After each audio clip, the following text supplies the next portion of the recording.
Boa noite a todos. Mais uma vez, com satisfação, nós estamos aqui. E hoje eu preparei para comentar com vocês um tema: reencarnação e família. O Dia das Mães está aí, na beirando, né? Pertinho, então já está bom de falar de família. Kardec, no Livro dos Espíritos, questão 938, nos diz: a natureza deu ao homem a necessidade de amar e ser amado. E na questão 696, os benfeitores dizem: o casamento constitui um dos primeiros atos de progresso nas sociedades humanas, porque estabelece a solidariedade fraterna. E Emmanuel nos lembra: as leis humanas casam as pessoas para que as pessoas se unam segundo as leis divinas. Se nós analisarmos o casamento, é bem isso, né? As leis humanas nos casam e a convivência, de acordo com as leis divinas, nos une para muito tempo. Nós já sabemos que a reencarnação é um meio de evolução, as vidas sucessivas são instrumentos, processos do nosso progresso, do nosso desenvolvimento intelectual e moral. Mas, para renascermos, todos nós precisamos de um lar, de uma família, que nos acolham e nos proporcione condições para um desenvolvimento físico, social, intelectual e moral. Sem o auxílio dessa família, de uma família constituída de um lar, se torna muito difícil a experiência da reencarnação, o alcançar os objetivos programados no mundo espiritual para aquela nova existência. Porque é no relacionamento com a família que o reencarnante vai desenvolvendo os seus sentimentos, os seus pensamentos, vai adquirindo valores morais e vai formando a sua consciência gradativamente nesta convivência que lhe proporciona sucessivas aprendizagens. E é também no seio da família, nesta convivência, que o reencarnante vai aprender e aprender na prática, porque ele recebe e tem que praticar os mesmos atos. Ele vai desenvolvendo as primeiras noções de bondade, de dedicação, de respeito, de honestidade, de justiça, de responsabilidade. Nossa, mas tudo isso na família? É tudo isso que nós aprendemos com a nossa vida harmoniosa dentro de um lar, não é? Desde pequena, a criança vai aprendendo a respeitar o direito dos irmãos, a respeitar a autoridade dos pais, as determinações dos pais, vai ajudando a participar vai participando das atividades e ajudando a preservar a harmonia no lar, a ordem, a limpeza, tudo isso.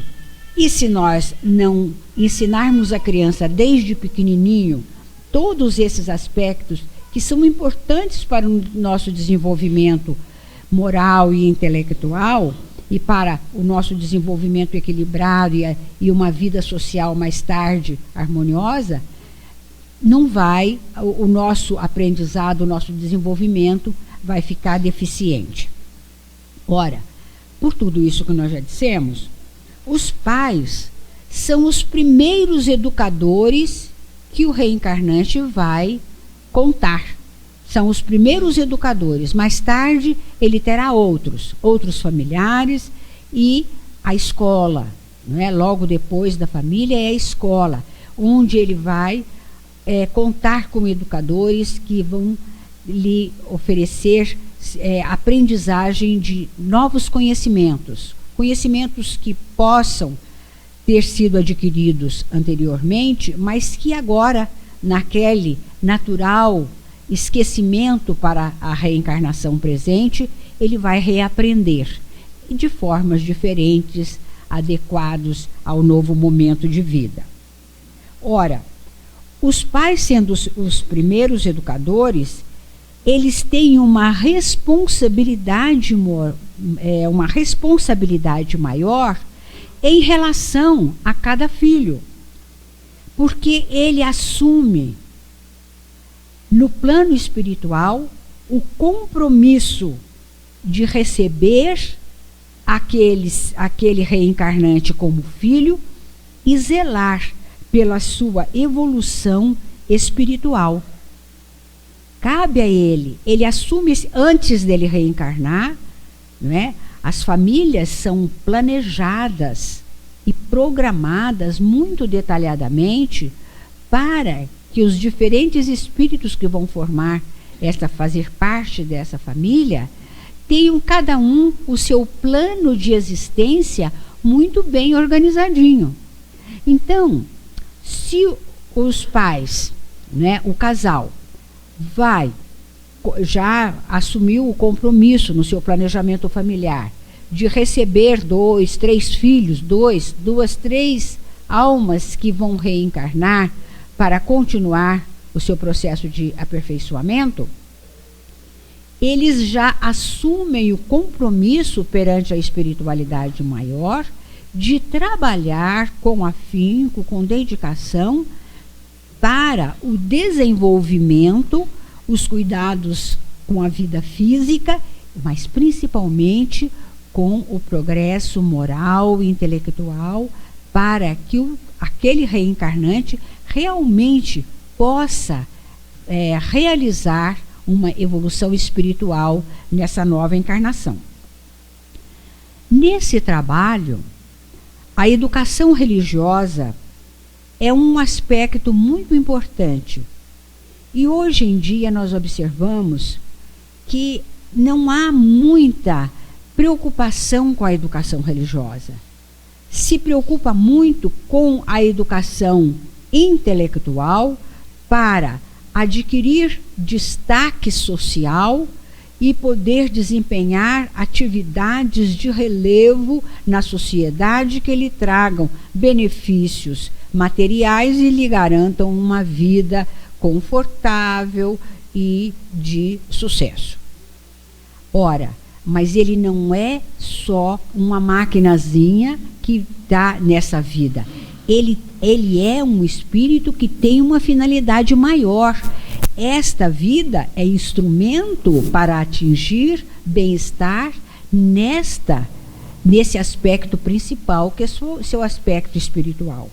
E aí que a educação religiosa se torna muito importante. A educação religiosa dos filhos é uma tarefa intransferível do pai, dos pais, do pai e da mãe, e na falta desses, aqueles que vão se responsabilizar pelo cuidado, pelo desenvolvimento, a criação e educação daquela criança. Ora, o primeiro passo, e isso precisa acontecer desde da criança muito novinha, cultivar na criança a religiosidade inata. Todos nós já nascemos com esse sentimento religioso. Religiosidade não é religião A, B, C, D. Religiosidade é esse dom que nós trazemos, é uma ligação com o nosso Criador, e nós temos esse dom em nós, e ele é muito importante na nossa vida para o nosso progresso espiritual. E ele precisa ser cultivado para desabrochar e se desenvolver. Assim como a criança precisa de estímulos para desenvolver a sua inteligência, vai precisar também de estímulos de orientação para desenvolver o seu sentimento religioso ou a sua religiosidade. E começa desde cedinho, quando os pais ou algum outro parente vai contar uma historinha para a criança dormir, vai cantar uma canção de ninar, que nós podemos sempre trazer nesses momentos noções de ser espiritual, de criador, daquele nosso criador, do nosso provedor, do nosso sustentáculo. E isto é muito importante para a criança, porque ela vai desenvolvendo, aproveitar desde muito cedo a fase de infância, quando a criança é mais acessível aos conselhos, a aceitar os conselhos dos pais, a aprender novas noções e é dessa, assim, com essas histórias, com o exemplo de um comportamento religioso também, que a criança vai desenvolvendo, adquirindo e formando na sua consciência valores espirituais. São esses valores espirituais que serão de grande valia para os nossos filhos, como são para nós, quando os nossos pais conseguiram gravar em nós estes valores e que serviram sempre muito nas nossas dificuldades, em todos os momentos difíceis. Nós sabemos que não estamos sós, não somos uma folha jogada ao vento, mas que temos alguém que vela por nós, uma força maior, um ser maior, que cuida de nós, que provê as nossas necessidades, não é? Através mesmo da participação de outras criaturas. Esses valores espirituais são muito importantes, são mesmo a base para a formação do caráter e o desenvolvimento dos bons sentimentos das pessoas. E são esses valores espirituais que irão guiar os nossos filhos ao longo da sua existência. Quando ele tiver que fazer uma escolha, quando ele tiver que decidir por uma determinada ação, ele vai buscar em si mesmo o seu juiz interior, que está na sua consciência, para decidir com mais acerto possível. E se ele tiver dificuldade e se sentir angustiado, ele vai saber como buscar uma ligação superior que lhe traga serenidade, conforto e condição de resolver os seus problemas. Uma grande educadora chamada Maria Junqueira Schmidt, ela escreveu um pensamento, ela deixou registrado um pensamento muito importante.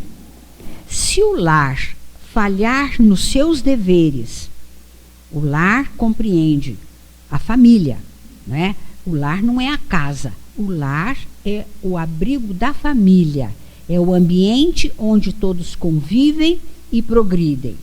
Se o lar falhar nos seus deveres para com a criança, muito provavelmente a criança também falhará nos seus deveres para consigo mesma, para com a família e para com a sociedade e para com Deus.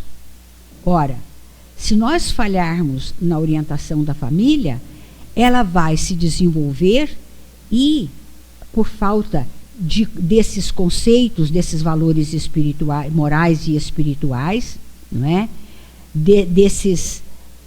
Dessas luzes na sua consciência, ela pode errar muito e sofrer com isto.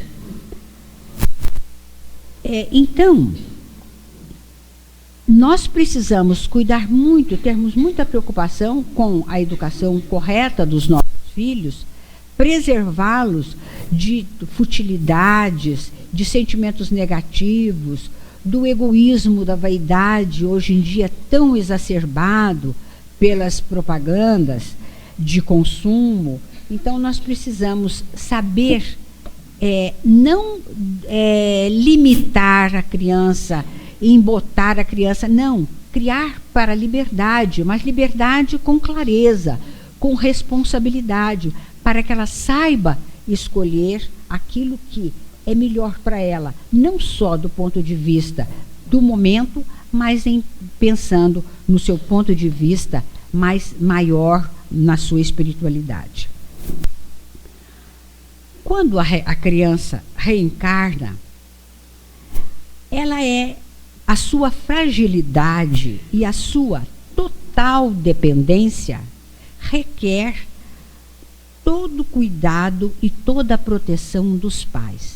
E esta fragilidade e esta dependência total já é recurso que a sabedoria divina usa para nos levar a nos dedicarmos aos nossos filhos. Por quê? Veja, desde o começo, os filhos dão muito trabalho. Os cuidados, quanto choro, quanto cuidado precisa a toda hora, a alimentação, a higiene, o conforto da criança, e por que chora, e por que eu faço que para.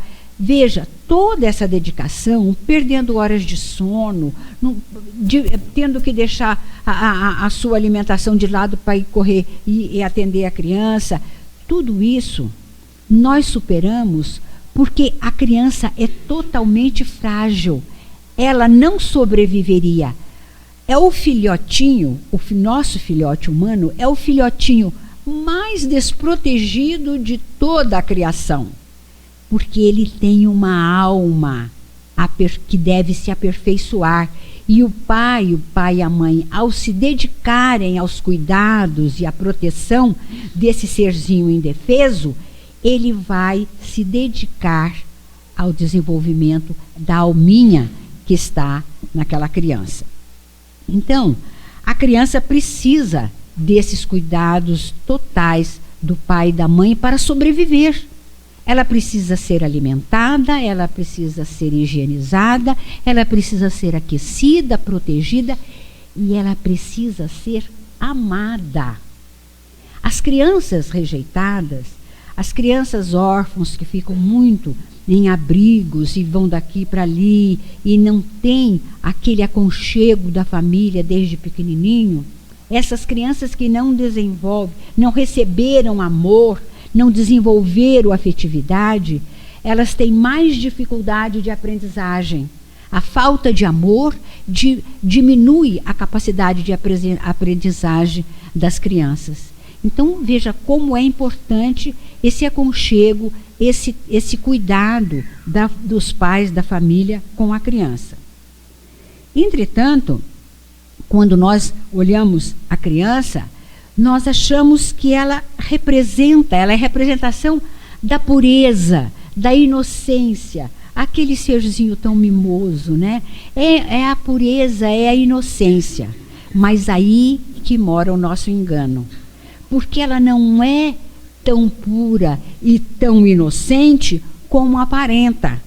Porque naquele corpinho mimoso está ali uma alma que é já mais antiga, um espírito antiguinho, que já viveu muitas existências e já passou por muitas e diferentes experiências em épocas passadas, e cada existência nós conservamos em nós as experiências, as marcas das experiências vividas.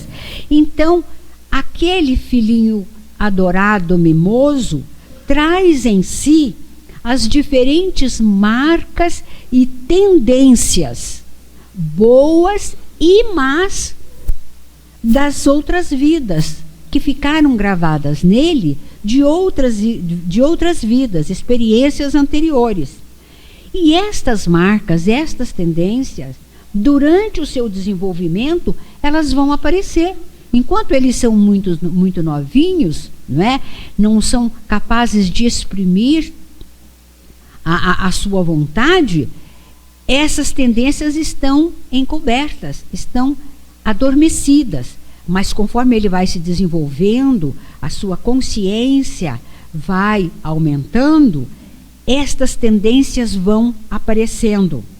E aí é preciso que os pais tenham a responsabilidade, assumam esta responsabilidade de observar constantemente o comportamento dos seus filhos, observar como eles estão reagindo, como eles estão se relacionando com os irmãos, com os próprios pais, com os seus brinquedos, com os animaizinhos de estimação, com outras pessoas. E quando eles perceberem alguma coisa negativa, é preciso corrigir.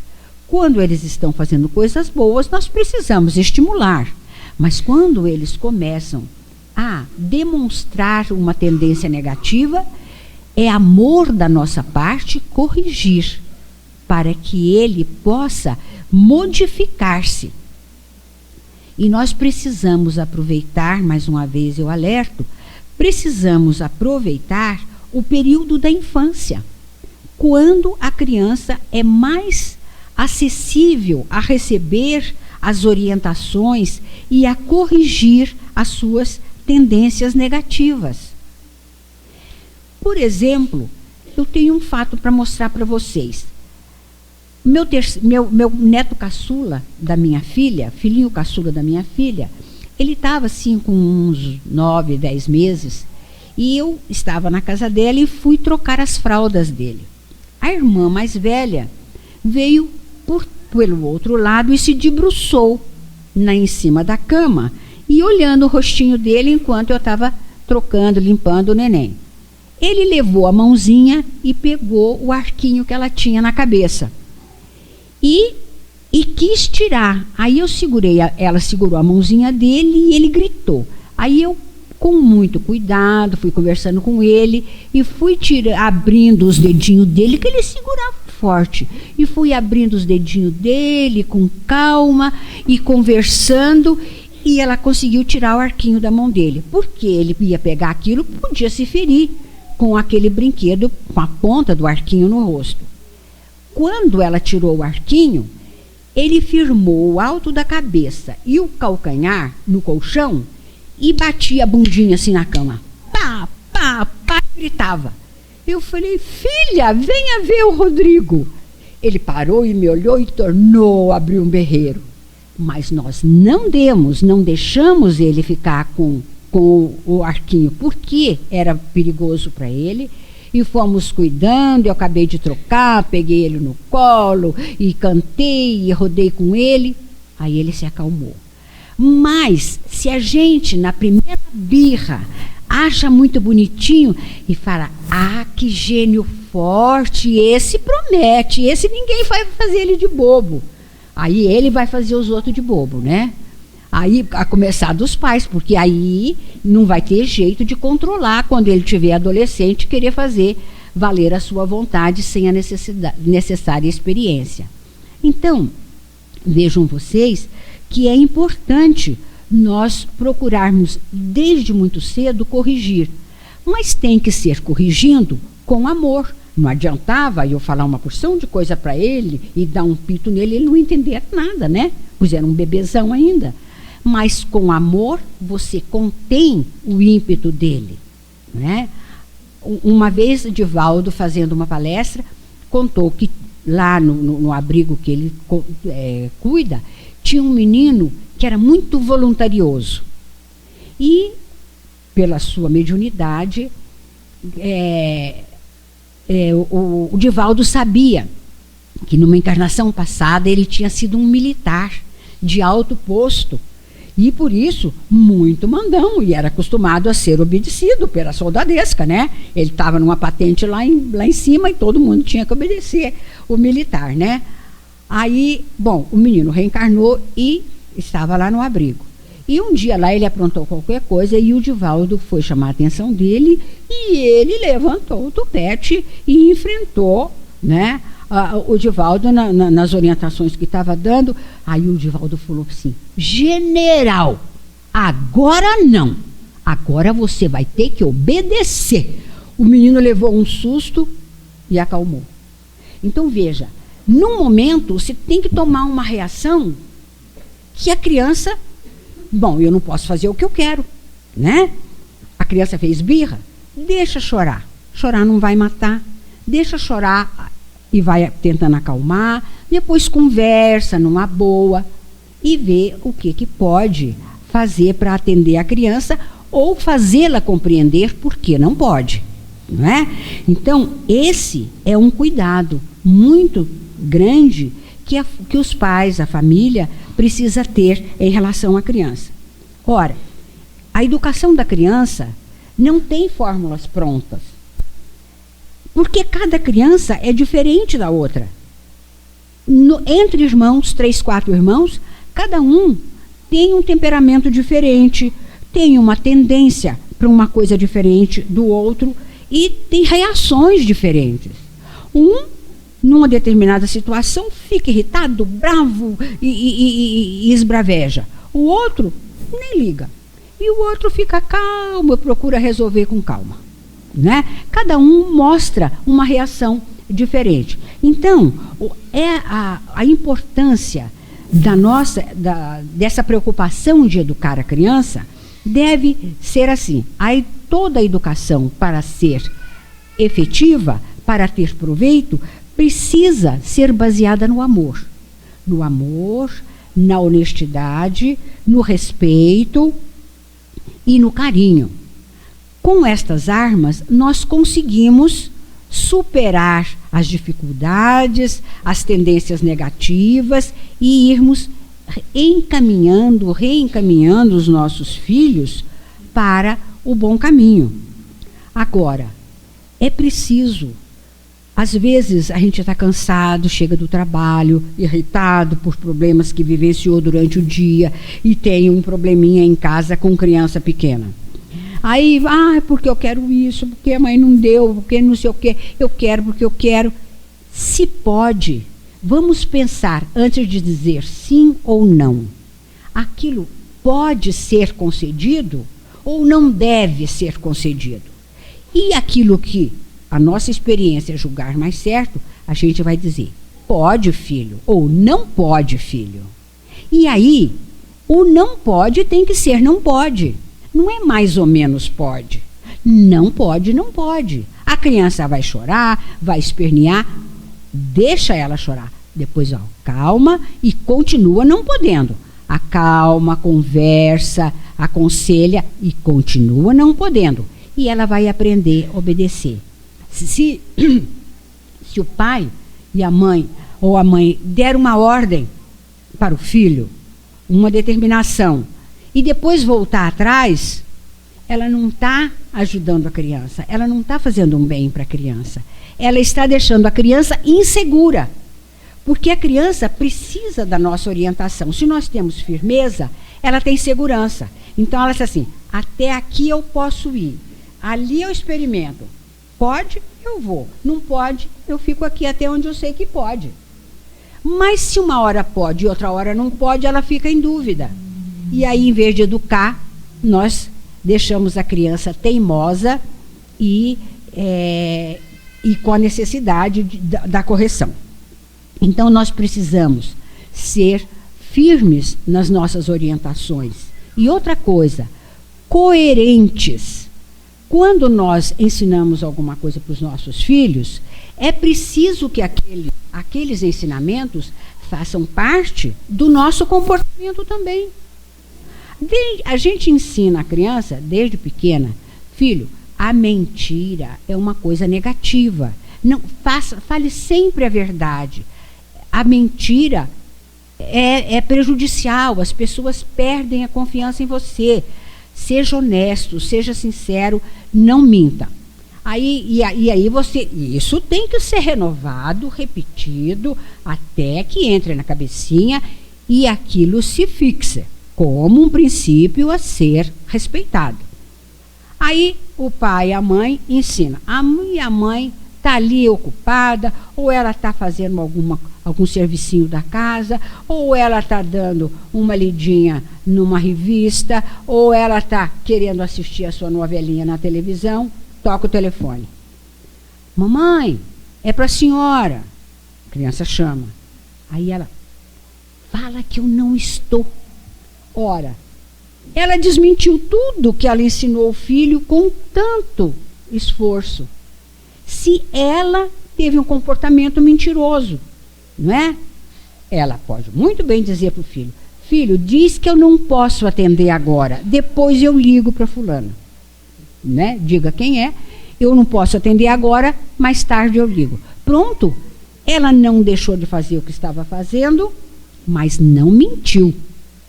E isso, essa sinceridade e esse comportamento correto, que vai dar segurança aos nossos filhos, e eles vão nos respeitar mais, e quando nós aconselharmos, eles vão aceitar com muito mais facilidade, porque nós costumamos agir de acordo com aquilo que nós ensinamos para eles.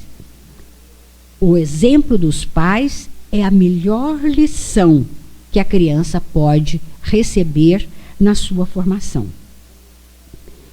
Por tudo isso que nós falamos, nós percebemos então que a família é a instituição mais importante da humanidade, porque ela tem uma função educativa e regeneradora. Regeneradora porque os espíritos reencarnam para a reparação dos seus erros, a correção das suas faltas, né? Para a correção das faltas, reparação dos erros, das consequências do mal que praticaram, e assim a evolução. Então, há uma regeneração espiritual para aquele que corrige o erro e passa a praticar o bem. Então, por esse aspecto, esse cuidado da família, ela é realmente a instituição mais importante da humanidade. E, se nós observarmos, a família, o grupo consanguíneo que forma aquele lar, aquela família, é um lar equilibrado, uma família unida, lúcida, responsável no desenvolvimento do seu trabalho de pai e mãe, na criação desses filhos, quando eles se tornam adultos e serão já os responsáveis por seu comportamento, esses pais e este conjunto familiar vai ver que este esforço todo foi recompensado, porque realmente aquele compromisso que os pais, aquele casalzinho que um dia se encontrou, se sentiu atraído e se casou para receber aquelas alminhas como filhas, cumpriram o seu compromisso que eles assumiram quando eles, pais, iam reencarnar. Então, quando nós damos conta da nossa tarefa, quando nós observamos os nossos filhos, na minha juventude de cabelinho de prata, eu já posso olhar para 3 gerações, filhos, netos, bisnetos, né? Então a gente tem a satisfação de perceber que a família, esta grande família que começou só com aquele parzinho de namorados, hoje é uma família grande, agregou muitos outros que foram se unindo aos nossos filhos e filhas e deram origem aos nossos netos. Os netos já se casaram, outras pessoas se agregaram a esta família que vai crescendo, e nós observamos e temos a bênção de ver nenhum dos filhos se envolveu com droga, nenhum partiu para vício de jogo, para bebida, nenhum é irresponsável, todos trabalham, todos são cumpridores dos seus deveres, todos são respeitados socialmente, são estimados. A prova de que deu certo é nós percebermos que os nossos entes queridos são estimados e respeitados na sociedade. Aí a gente põe a cabeça no travesseiro e diz: obrigada, meu pai, eu dei conta da minha tarefa, que bênção, obrigado pela ajuda que o Senhor me deu. Então, esse é o resultado do nosso esforço, que não é pequeno, é muito grande e é constante, não é? E hoje, quando toca o telefone ou a gente faz uma ligação para lá e ouve uma voz dizendo assim: oi, vozinha, que saudade! Ai, que coisa gostosa no coração da gente.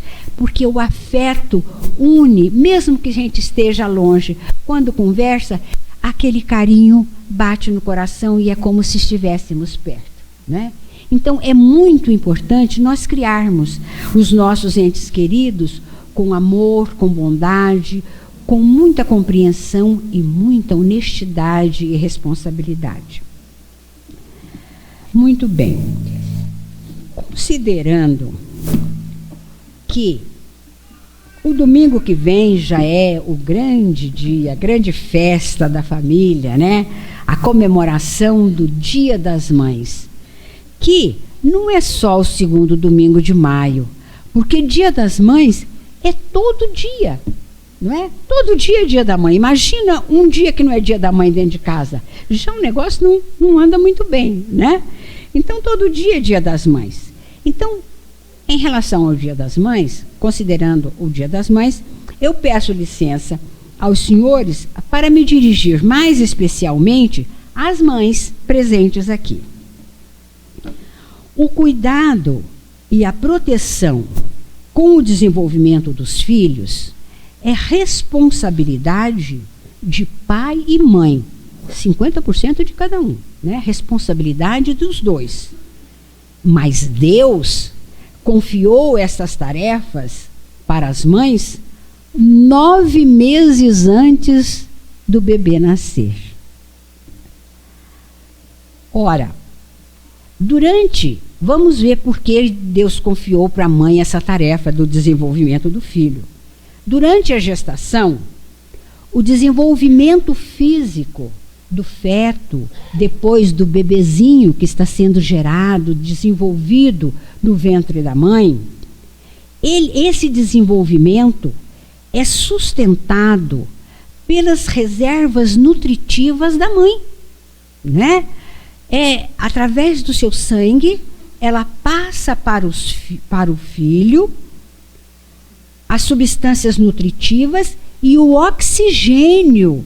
Ela respirou o ar, o pulmão levou o oxigênio para o seu sangue e lá, via placenta, ela vai passar para o bebê o oxigênio que ela pegou, conservou em si, adquiriu, e mais as substâncias nutritivas da sua alimentação e passa para o bebê, para o sangue do bebê.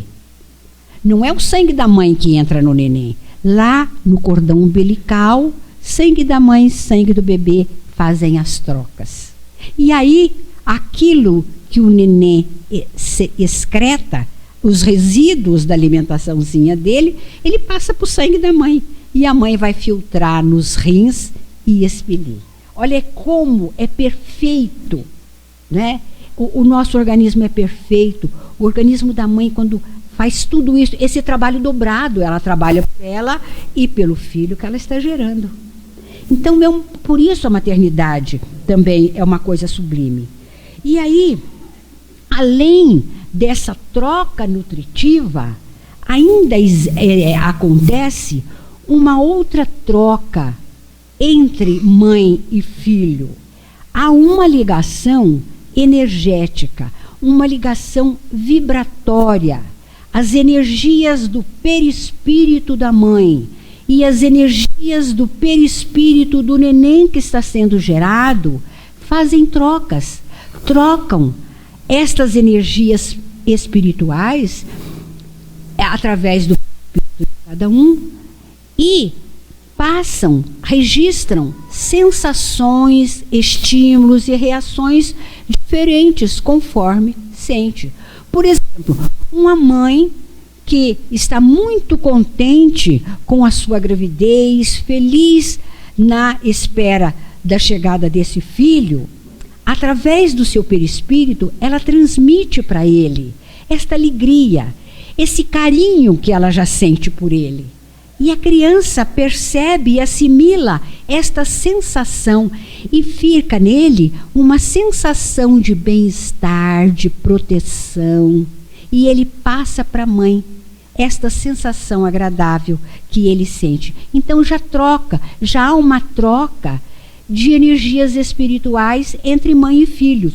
Por isso, as mães são muito ligadas aos filhos e têm quase sempre um jeitinho especial de levar a criança a fazer aquilo que deve. Ora, e assim essas ligações de alimento do corpinho e das vibrações espirituais ligam mais mãe e filho. E esta união, que acontece desde antes do nascimento, ela é levada por toda a vida. Durante toda a vida da criança, a mãe é muito ligada a ela, se preocupa com ela. Há uma doação constante do pai também, mas principalmente da mãe, porque é da natureza da mulher esta doação. Deus nos fez assim. E esse elo, essa união, muitas vezes vence a barreira da morte e continua nessa ligação espiritual depois da morte de um deles. A mulher, ao se tornar mãe, ela se torna mediadora entre o céu e a terra. E ela é uma efetiva colaboradora de Deus na criação, porque é ela que permite a renovação da humanidade, né? É graças à mãe, à aparição de novos filhos, que a humanidade se mantém, né? Cada vez mais numerosa no nosso planeta. Então, a mulher é a colaboradora, a mãe é a colaboradora de Deus na criação. Ora, um filho é a materialização do nosso sonho de mulher, do nosso sonho de mãe. É a materialização desse sonho. Mas nós temos que pensar também que ele representa para nós um sagrado depósito que o Senhor nos confia e do qual um dia nós teremos que prestar contas. Nós recebemos de Deus esse depósito sagrado, que é uma alma em busca de evolução, e um dia nós vamos responder por esse presente recebido. Aquele bebezinho frágil, mimoso, que protegemos, que amamos tanto, não é só aquele corpinho que nós geramos, ele é muito mais que isso. Ele abriga uma alma imortal que espera de nós, da nossa dedicação carinhosa, a educação, a correção, a orientação e o estímulo, a fim de que ele se desenvolva para o bem e para ser feliz. Os valores morais e espirituais que nós conseguirmos firmar desde cedo na consciência dos nossos filhos serão para eles, durante a sua vida, o juiz de suas ações, a bússola das suas decisões responsáveis, que farão com que eles sejam estimados e respeitados no lar, na escola e na sociedade. Nossos filhos, nosso tesouro. Sim, nosso tesouro. São gemas brutas, pedras preciosas que recebemos de Deus para serem lapidadas pelo cinzel do nosso amor, lúcido e responsável, e que possamos transformá-las em joias de inestimável valor, pela nossa dedicação total ao nosso compromisso. Eu quero desejar a todas as mães e a todos os presentes, porque os pais também vão festejar, um muito feliz Dia das Mães. Obrigada pela atenção de vocês.